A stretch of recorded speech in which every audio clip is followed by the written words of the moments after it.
penugasan, melakukan analisa, semuanya berdasarkan data.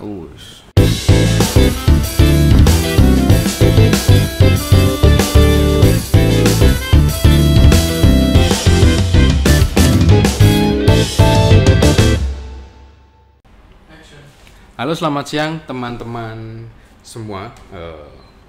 Audiens dari Celoteh 180 Kolaboratif Podcastnya Kanwil DJP Jateng 2, atau yang bisa kita sebut dengan kawan pajak. Nah, beberapa waktu lalu saya sempat melihat di timeline media sosial itu ada suatu stigma dan suatu pendapat yang seolah-olah membedakan antara Kementerian Keuangan dengan kementerian lainnya. Bahkan ini agak negatif sih dan mungkin perlu diluruskan.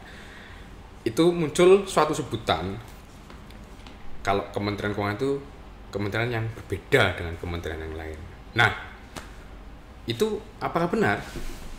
Mari kita kupas di sesi khusus Celoteh 180 bersama salah satu narasumber di Kanwil DJP Jawa Tengah 2. Beliau adalah Bapak Wiratmoko. Selamat siang Pak Wir. Selamat siang Mas Wisnu. Ini luar Assalamualaikum. biasa. Waalaikumsalam warahmatullahi wabarakatuh. Biasanya kalau kita podcast kan narasumbernya Pak Timon ya.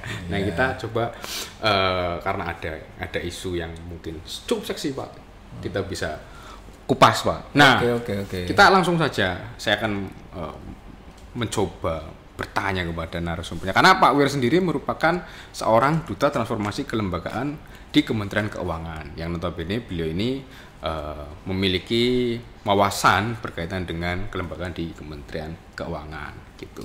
Nah, mungkin bisa cerita Pak Wir. Ini mungkin pertanyaan dari netizen aja sih Pak Wir, saya lempar di podcast. Iya, jadi begini Mas Wisnu, kita sebenarnya Kementerian Keuangan secara umum ya sama dengan kementerian dan lembaga lain. Sama-sama mempunyai tugas untuk melaksanakan kebijakan publik pertama. Kemudian yang kedua, memberikan pelayanan publik yang berkualitas dan berkeadilan. Kemudian yang berikutnya, selaku ASN juga sama dengan kementerian lain juga mempunyai tugas untuk mempererat persatuan dan kesatuan negara Republik Indonesia. Nah, yang membedakan apa? Yang membedakan adalah tugas Kementerian Keuangan itu kan memang sangat vital. Iya, betul Pak. Ya, visinya sendiri kan menjadi pengelola keuangan negara untuk mewujudkan perekonomian Indonesia yang produktif, berkualitas dan berkeadilan.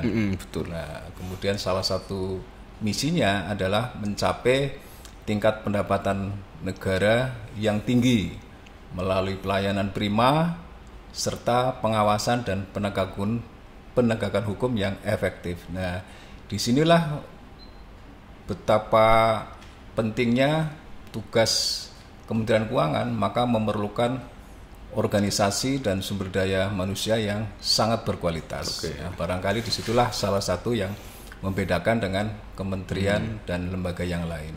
Nah, pertanyaannya adalah kenapa sampai ada kayak seolah-olah ini Pak, awan nih Pak di atas kepala saya. Kok beda gitu. Ada sebutan Iya, memang sudah menjadi rahasia umum kan ya. Kementerian Keuangan kan mempunyai tukin yang lebih tinggi dibandingkan dengan kementerian atau lembaga negara yang lain. Itu sebagai konsekuensi tugas untuk mengamankan pengelolaan keuangan negara itu. Nah, itu pun kenapa berbeda? Karena kita juga semuanya sudah berdasarkan data yang terukur, berdasarkan ukuran-ukuran, mau ukuran kinerja, semuanya sudah terukur. Kemudian ukuran kesehatan organisasi juga sudah terukur, yang sekarang terkenal dengan NKO, yaitu nilai kinerja organisasi maupun IKU individu-individu di Kementerian Keuangan, ya, indikator kinerja utama, semuanya sudah terukur dengan nyata gitu. Berarti istilahnya kita berdasarkan, kalau istilah kerennya kan data driven gitu Pak. Data driven. Jadi kita melakukan penugasan, melakukan analisa semuanya berdasarkan data yang terukur. Nah, kalau itu kan landasan latar belakangnya mungkin ya Pak ya. Nah, kalau yang membuat berbeda di sisi organisasinya mungkin Pak Wir. Ya, contohnya memang konkretnya misalkan kalau di pemerintah daerah ya katakanlah dia apa, kalau di Kementerian Keuangan yang lebih bagusnya yang mana gitu ya. Jadi di Kementerian Keuangan kan sejak 2011 ya, jauh sebelum kementerian yang lain punya, itu sudah salah satunya ada nilai-nilai Kementerian Keuangan. Oh iya Pak. E-prospek ya. Integritas, profesionalisme, sinergi, pelayanan dan kesempurnaan. Nah, ini kan menunjukkan bahwa tugas yang ada di Kementerian Keuangan itu harus didukung dengan nilai-nilai yang diyakini kebenarannya oleh pegawai, kemudian menjadi sikap, pedoman sikap dan perilaku. Nah, pedoman sikap dan perilaku yang dilaksanakan secara terus-menerus menjadi budaya Kementerian Keuangan. Nah, nilai lebihnya seperti apa? Kementerian Keuangan itu sudah menjadi atau memelopori bahwa integritas adalah harga mati. Nah, itu sebagai konsekuensi kita diberi tukin yang lebih ya, maka integritas harga mati. Kemudian profesional, bekerja secara tuntas, sinergi, mampu bekerja sama baik internal maupun eksternal. Kemudian pelayanan tadi ya, memberikan pelayanan secara prima, kemudian kesempurnaan, selalu bertekad untuk memperbaiki diri. Nah, yang luar biasa, bagaimana kita menjaga integritas di Kementerian Keuangan, itu semuanya sudah terukur ya. Kemudian ada apa yang membedakan sekali? Toolsnya mungkin Pak? Ya, toolsnya itu adalah yang luar biasa menurut saya itu whistleblower system. Jadi setiap pelanggaran yang dilakukan oleh pegawai Kementerian Keuangan bisa dilaporkan oleh sesama pegawai Kementerian Keuangan maupun oleh orang di luar Kementerian Keuangan. Bisa melaporkan seseorang melalui whistleblower system itu. Ini mungkin yang menarik pertanyaan lagi, itu kan seluruh perubahan itu setiap perubahan pasti ada inisiasinya Pak. Entah itu karena kondisi, spontanitas, ataupun karena ada COVID kemarin ya Pak ya. Nah, kira-kira kalau yang di Kementerian Keuangan ini pemicunya apa Pak? Apakah ada program khusus atau?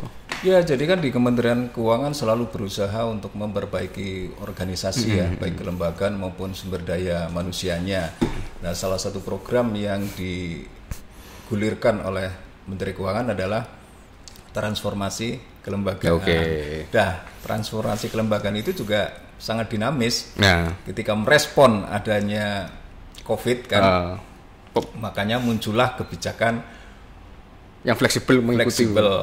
Gitu ya. Itu sekali lagi ya bagian dari transformasi kelembagaan yang dinamis. Jadi memang dari penjelasan Pak Wir itu kita bisa menarik kesimpulan bahwa ya memang Kementerian Keuangan berbeda berbeda dengan kementerian lain karena ternyata terbukti lebih fleksibel ketika bertemu dengan pemicu-pemicu di institusinya. Jadi misalkan ada kondisi seperti COVID kemarin ya Pak ya. Iya betul. Kita bisa menyesuaikan lebih fleksibel lagi dan ternyata mungkin malah jadi lebih efektif ketika ada riset WFH tersebut dijadikan work from anywhere gitu ya. Pak, seperti itu. Jadi kawan pajak mungkin sudah sedikit tercerahkan kenapa kami di Kementerian Keuangan khususnya di Direktorat Jenderal Pajak ya, karena Direktorat Jenderal Pajak bagian dari Kementerian Keuangan, dan kalau memang dirasa berbeda ya seperti inilah perbedaannya, dan kepada masyarakat luas mungkin bisa ikut berpartisipasi untuk mengawal perubahan kami dengan tadi memfollow media sosial resmi Kementerian Keuangan, dan juga bisa ikut berpartisipasi mengawal integritas kami dengan cara kalau menemukan pelanggaran dan lain sebagainya laporkan melalui whistleblowing system. Oke, jangan lupa subscribe juga dan nantikan di episode Celoteh 180 selanjutnya. Bye bye.